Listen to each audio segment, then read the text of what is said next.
آقا کریم سے پہلے میں نے عرض کیا کہ دنیا میں قتل و غارت، فتنہ فساد، لڑائی جھگڑے، چوری، رہزنی، ڈاکہ، قتل و غارت عروج پہ تھی۔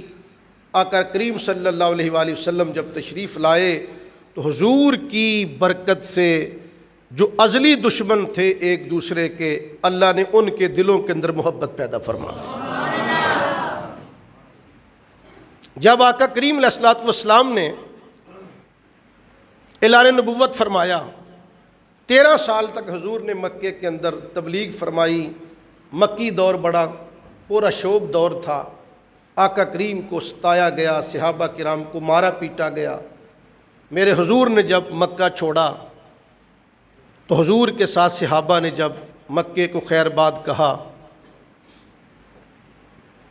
صحابہ نے، مہاجرین نے ہر چیز مکے کے اندر چھوڑ دی، اپنے گھر، اپنی حویلیاں، زمینیں، جائیدادیں، ہر چیز مکے میں چھوڑ کے رات کی تاریکی میں وہ مدینہ منورہ پہنچ گئے۔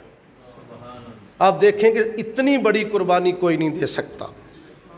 آج ایسے ہی ابو بکر کا نام زندہ نہیں، آج ایسے ہی عمر کا نام زندہ نہیں، آج عثمان غنی کا نام ایسے ہی زندہ نہیں، مولا علی کا نام آج ایسے ہی زندہ نہیں۔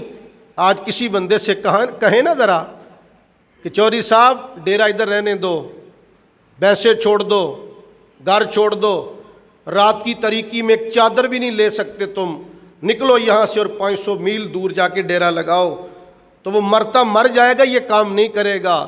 لیکن ایک اشارہ حضور کا ملا، ابو بکر نے ہر چیز مکے میں چھوڑی، مصطفیٰ کے ساتھ مدینے پہنچ گئے۔